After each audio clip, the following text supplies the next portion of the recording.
Andhra Pradesh budget సమావేశాలు ప్రారంభమయ్యాయి. సభ ప్రారంభం కాగానే స్పీకర్ అయ్యన్న పాత్రుడు ప్రశ్నోత్తరాల అనంతరం 2026-27 ఆర్థిక సంవత్సరానికి గాను బడ్జెట్ ను ప్రవేశపెట్టాలని ఆర్థిక శాఖ మంత్రి పయ్యావుల కేశవన్ ఆదేశించారు. అనంతరం ఆ బడ్జెట్ లోని ప్రధాన అంశాలను మంత్రి సభలో చదివి వినిపించారు. ఈ సందర్భంగా మంత్రి పయ్యావుల కేశవ్ మాట్లాడుతూ ఈ బడ్జెట్ కేవలం అంకెలతో కూడిన పద్దుల ప్రకటన మాత్రమే కాదని 5 కోట్ల ప్రజల ఆకాంక్షలకు ప్రతిరూపమన్నారు. మొత్తం 3,32,205 కోట్ల అంచనాలతో రూపొందించిన ఈ బడ్జెట్ రాష్ట్ర భవిష్యత్తుకు దిక్సూచిగా నిలుస్తుందని పేర్కొన్నారు. ఆర్థిక లోటు 75,868 కోట్లు కాగా రెవెన్యూ లోటు 22,002 కోట్లుగా ఉందని సభకు తెలిపారు. ఇక మూలధన వ్యయం 53,917 కోట్లు, కేంద్ర పన్నుల వాటా 64,362 కోట్లు, పన్ను ఆదాయం 1,25,845 కోట్లు, పన్నుయేతర ఆదాయం 11,473 కోట్లుగా ఉందని పేర్కొన్నారు. 2026-27 బడ్జెట్ ప్రవేశపెట్టడం జరిగింది.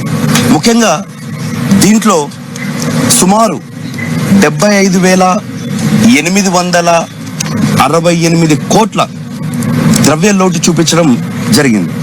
దాంతోపాటు సుమారుగా 22,000 కోట్లు రెవెన్యూ లోటుగా చూపించడం జరిగింది. అంటే ఓపెన్ మార్కెట్ అప్పులు 76,182 కోట్లు చేయాలని ఈరోజు ఈ ప్రభుత్వం నిర్ణయం తీసుకుంది. అంతేకాకుండా కేంద్రం నుంచి సుమారు 19,033 కోట్లు అప్పు చేయాలనేసి నిర్ణయం తీసుకుంది. అంటే ఈరోజు ఆంధ్రప్రదేశ్ రాష్ట్రంలో అప్పుల్లో నంబర్ 1గా ఈ కూటమి ప్రభుత్వం నిలిచడం జరిగింది. దీంతో పాటు వాళ్ళు చెప్పిన సూపర్ 6, సూపర్ హిట్ కావచ్చు, లేదా సూపర్ 6, సూపర్ 7 ముఖ్య హామీలు అంటే మొదటి హామీలు నిరుద్యోగ వృద్ధి గురించి కానీ, లేదా ఆడబిడ్డ నిధుల గురించి కానీ, లేదా మహిళలకు ఇచ్చిన హామీలు ఏవే కానీ ఈరోజు ప్రవేశపెట్టిన బడ్జెట్లో దాఖలాలు లేదు. దాంట్లో ముఖ్యంగా నిరుద్యోగ వృద్ధి గురించి మనకందరికి తెలిసిందే. 20 లక్షల ఉద్యోగాలు లేదా 3,000 రూపాయలు పెన్షన్ అని చెప్పారు. దాని గురించి ఎక్కడే కానీ ఒక చిన్న ఊసు కూడా లేదు. అదేవిధంగా ప్రతి మహిళకు 1,500 రూపాయలు ఇస్తామని కూటమి ప్రభుత్వం ఎలక్షన్లకు ముందు ప్రామిస్ చేసింది. సుమారుగా ఇది 3వ బడ్జెట్ వాళ్ళది. ఏ బడ్జెట్లో కూడా 1 రూపాయి కూడా బిడ్డ నిధి కింద కేటాయించిన పాపాన పోలేదు. అదే కాకుండా అన్నదాత సుఖీభవ కేవలం 6,600 కోట్లు మాత్రమే కేటాయించడం జరిగింది. అంటే సుమారుగా 54 లక్షల రైతు కుటుంబాలకు 20,000 ఇస్తామని చెప్పిన ఈ కుటుంబ ప్రభుత్వం అరాతొరాగా చిన్న బడ్జెట్ రైతులకు కేటాయించడం జరిగింది. అంటే ఇట్లా చెప్పుకుంటూ పోతే నాడు నేడు సంబంధించిన స్కూళ్ళకు కావచ్చు, ఏ దానికి కూడా ఒక సఫిషియెంట్ బడ్జెట్ కానీ, లేకపోతే వీళ్ళు చెప్పిన తల్లికి వందనం దానికి సంబంధించి కానీ ఎక్కడే కానీ ప్రాపర్ బడ్జెట్ వీళ్ళు ఇంట్రడ్యూస్ చేయకుండా వాళ్ళకు సంబంధించిన వేలో ఈరోజు ఈ బడ్జెట్ కేటాయించడం జరిగింది. ఈ బడ్జెట్ మళ్ళీ కేవలం కూటమి నాయకుల కోసం నిర్ణయించిన మాదిరిగా కనపడుతుంది. కానీ ఎక్కడే కానీ పేద ప్రజలకు కానీ ఆంధ్రప్రదేశ్ ప్రజలకు కానీ ఈ బడ్జెట్ ఉన్నట్టు మాకు ఎవరికి అనిపిస్తలేదు. Thank you.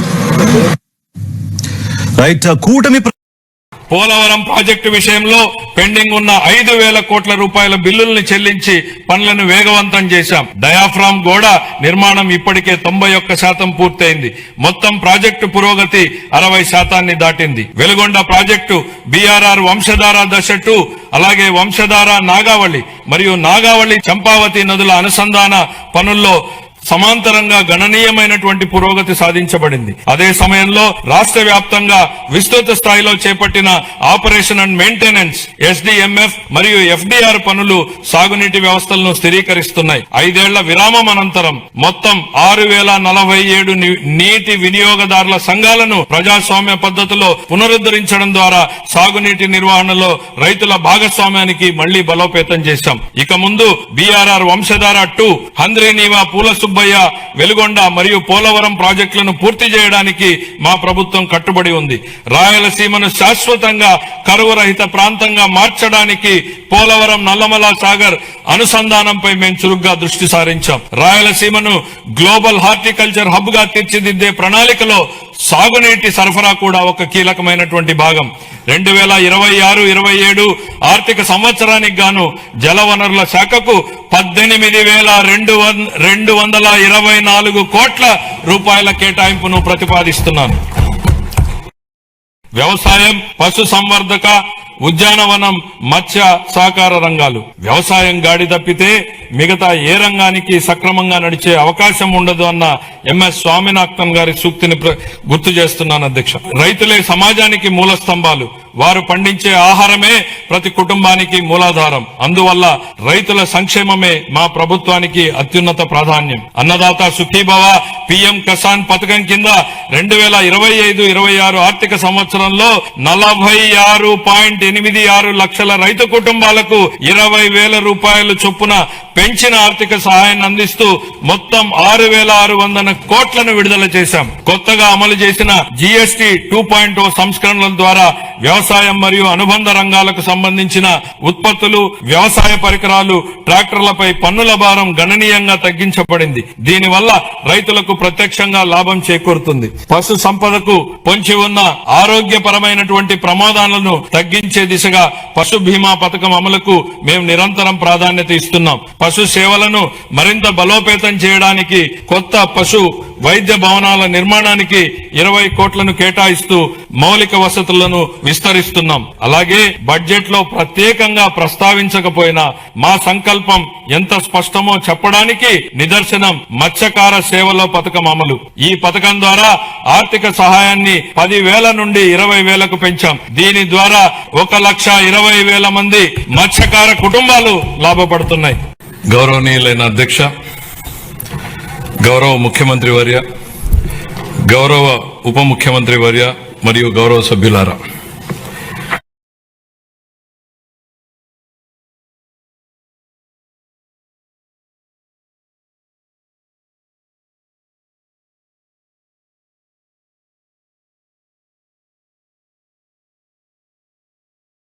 లోని వెంకటాద్రి క్యాంపస్ ఎంఆర్పల్లి బ్రాంచ్లలో క్రమశిక్షణ పేరుతో విద్యార్థులను లెక్చరర్ చిత్రహింసలకు గురిచేశారు.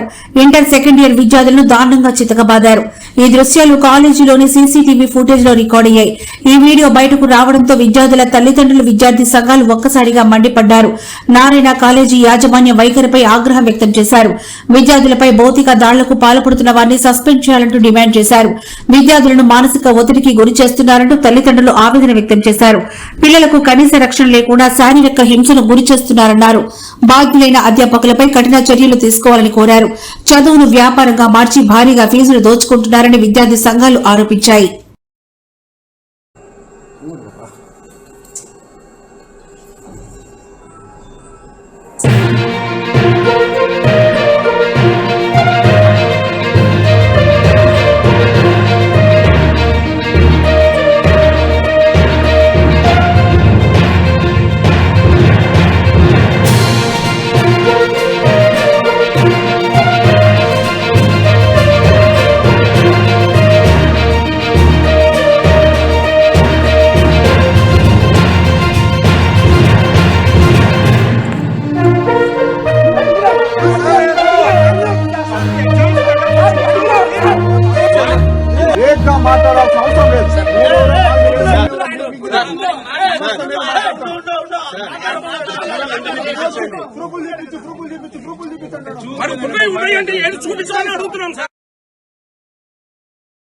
రైల్వే కోడూరు ఎమ్మెల్యే అరవ శ్రీధర్ ప్రభుత్వ ఉద్యోగి హర్షవీణ వ్యవహారం సంచలనంగా మారిన విషయం తెలిసిందే.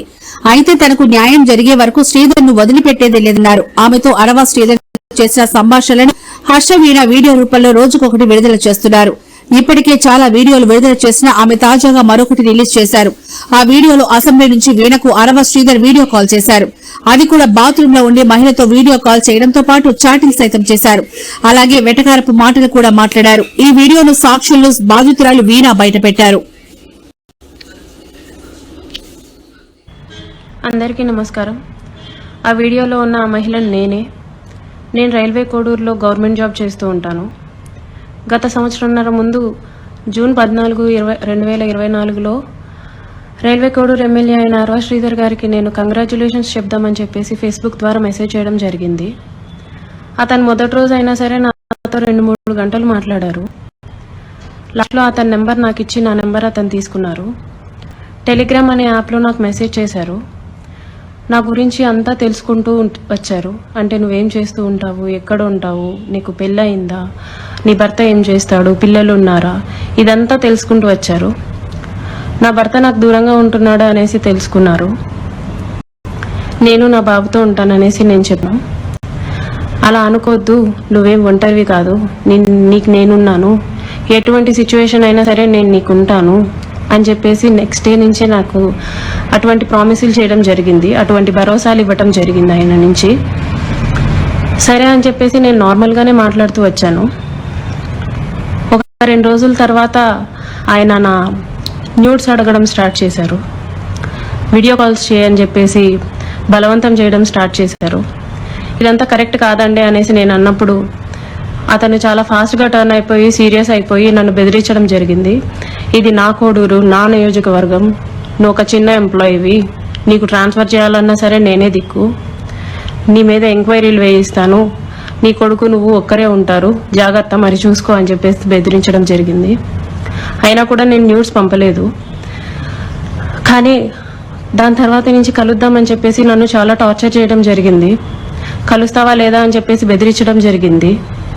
నేను కలవను అని చెప్పేసి జూన్ 14 నుంచి ఒక 20 రోజుల దాకా నేను అసలు కలవను అని చెప్పేసి భయపడుతూనే చెప్పాను. భయపడుతూనే నేను ఇగ్నోర్ చేస్తూ వచ్చాను. ఆయన ఒకసారి అన్నారు, నీ కొడుకు నువ్వు ఒంటరిగా ఉంటారు, చూసుకో, నీ కొడుకు ఏమైనా అయితే నన్ను అడగద్దు అనేసి భయపెట్టడం జరిగింది.